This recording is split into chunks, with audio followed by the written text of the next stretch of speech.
This project I created using the Aribo kit, which was designed by Dr. Matthew Gardiner. And for my project, I wanted to create a sculpture using 2 paper hands that I created. And essentially, one of the hands holds the flower and it runs to the microcontroller, which is held in the palm of the other hand. And I moved the photocell off of the microcontroller onto the tip of the finger to make it more of an interactive experience for the viewer. So if you were to go ahead and touch the tip of the finger, it would trigger the opening and closing motion of the flower itself.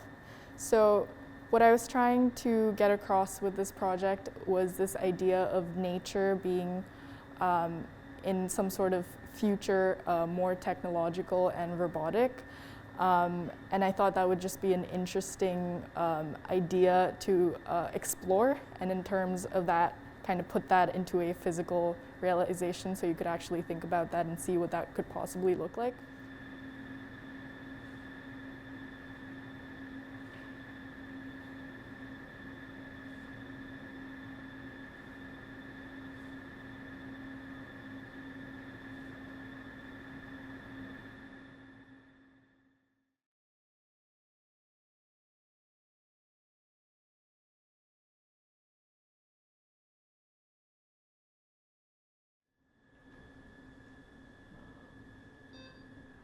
Hi, I'm Jack Jones, and this is my final capstone project for AD 417. It's comprised of 2 iRobot Create kits, and they actually interact with each other and kind of talk to each other to create a synchronization, and then they perform a little melody. They perform the Comet Observatory theme from Super Mario Galaxy. Along with performing the song through the built-in speakers, they actually do a kind of waltz-like dance, and they interact and turn with each other, and they do a lot of fun stuff, and I had a lot of fun working with them.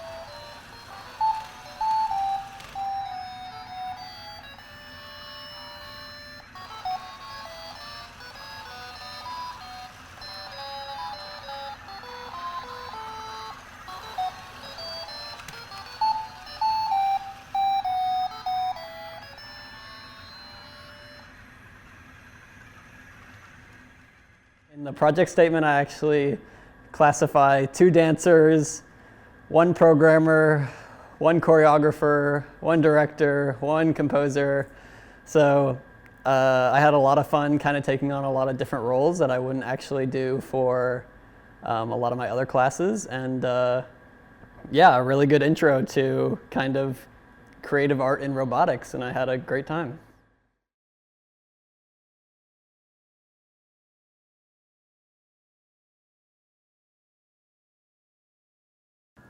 Hello, my name is Eunice Song, and this is my Oribo Kit project called The Fear. So for this project, I really focused on trying to get a project that interacts with the user that comes to this. So I created this. These are the flowers, and then this is a base that's paper mache with newspaper. I wanted to go along with the paper theme. And then also these rocks, it just represents like a home or like the environment for these flowers. So this is like an open vase cut in half that you can see through. So for this, as you can see right now, it's in its relaxed state where it's just kind of like breathing. And another aspect that I wanted to incorporate in this project is to give these flowers that are really inanimate because it's like a robotic flower.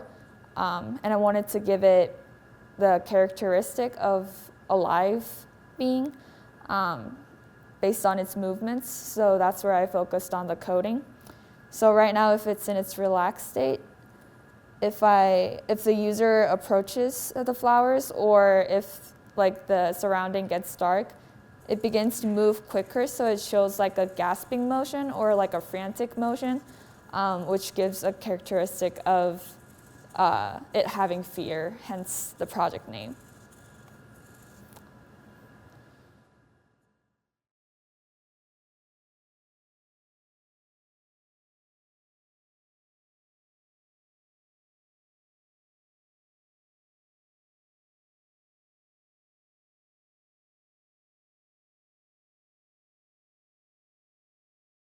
The electric plant project is an experiment in the transformation of natural light into synthetic.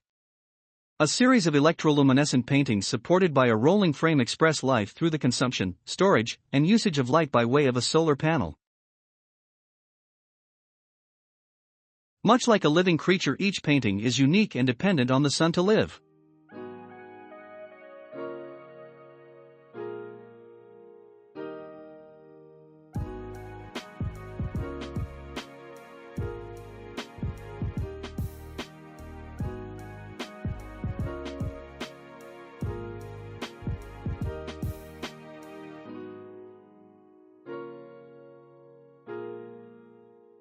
But like all living things, if they live, they die. The chemicals responsible for the glow degrade with more use. With this knowledge, it is up to the viewer to choose what to do. Will one allow the electric houseplant to live, leaving it on and moving it into the light when it dims, knowing it will one day die forever? Will they express cruelty by keeping it out of the light, allowing it to slowly fade into the darkness? Or will they reject its life outright and treat it as a lamp, turning it on and off as desired and recharging as needed? These paintings are a simulation of life. They must consume to survive, and as they live, they must one day die, never to light again.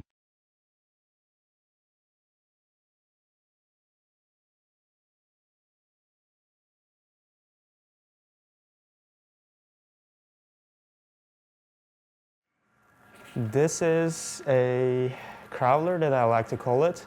I got inspired from different animals, such as a worm or a snail as well, but snail-wise, the shape looks a little more like snail, I would say, on the backside. At least the cables make it appear so.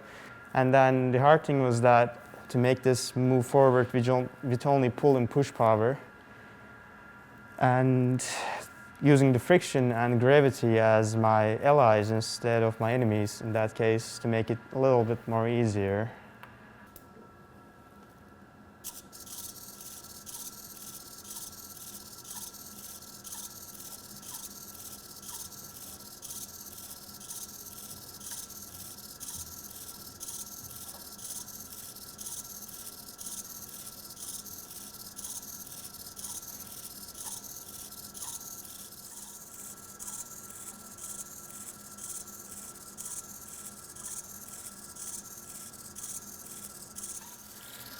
But then you could see the front as well. It's opening and closing.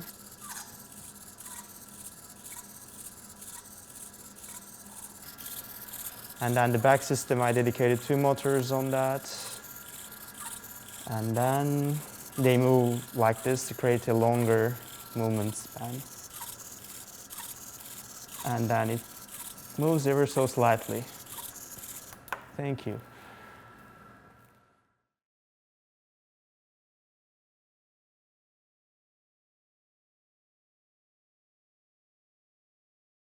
So this is my piece. It's kind of like a sculptural form to surround the flowers. My idea that kind of grew into this was expanding upon like the DIY aspects of the Oribo kit. So the cardboard that makes up the base comes from the packaging of the original kit. So I did that using double layers on each plane, and then I sliced them and slotted them together to create this kind of skeleton form that also houses the PCB of the kit.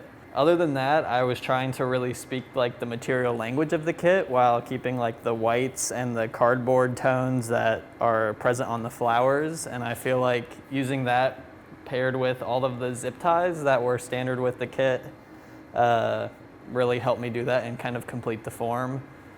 In terms of like an audience viewing, I'd imagine there'd be kind of bright lights that cast in different directions onto the form to reveal the shadows, and then how the shadows also play with the sensor and have the flowers react would kind of be a dramatic emotional response that this piece holds. So yeah.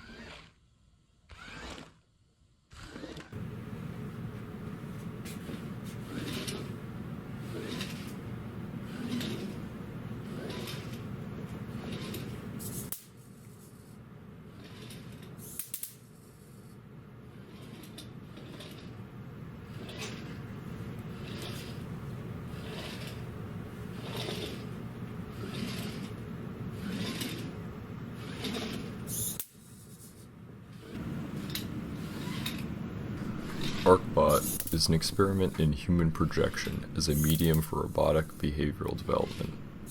The robot moves in an endearing fashion, leading viewers to naturally form a bond with it, despite the threat of a 30,000 plus volt shock. A personality can be projected onto the robot, the nature of which is in large part more the influence of the projector than the projectee. The robot was built using a method I call mechatronic sculpting, in which, rather than following a pre-designed plan, the robot is made piece by hand from the ground up, much like a sculpture. The resulting robot is more unique in both its physical form factor, as well as mechanical behavior. Couple this with a healthy dose of spaghetti code, and the resultant robot already has a baseline personality for the mind to build from.